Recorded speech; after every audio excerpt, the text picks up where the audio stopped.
మంత్రి సంధ్యారాణి కుమారుడిపై వచ్చిన ఆరోపణలు అవాస్తవమని పార్వతీపురం మన్యం జిల్లా ఎస్పీ మాధవరెడ్డి తెలిపారు.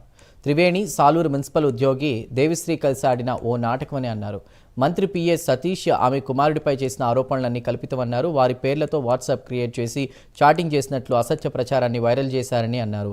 ఫోరెన్సిక్ ల్యాబ్ రిపోర్ట్ ఆధారంగా వారు చేసిన ఆరోపణలు కల్పితమని నిరూపితమైందన్నారు. నిందితులు త్రివేణి దేవిశ్రీలను అరెస్ట్ చేసి రిమాండ్కు తరలించినట్లు ఎస్పీ తెలిపారు.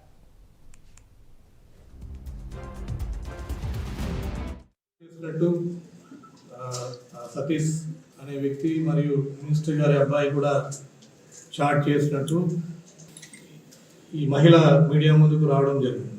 సో వీటితో ఇవన్నీ కూడా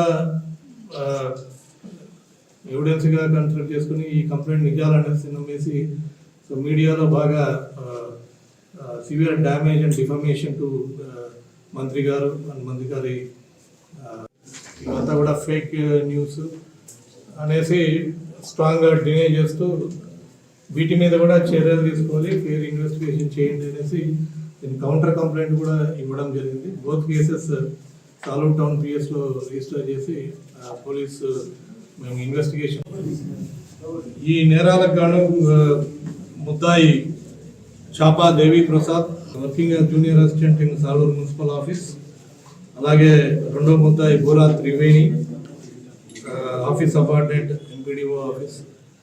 వీళ్ళిద్దరి మీద కాన్స్పిరసీ, ఎక్స్టార్షన్, డిఫమేషన్, ఫోర్జరీ వీటితో పాటు ఐటీ యాక్ట్ సంబంధించిన సెక్షన్ల కింద వీరిని అరెస్ట్ చేసి రిమాండ్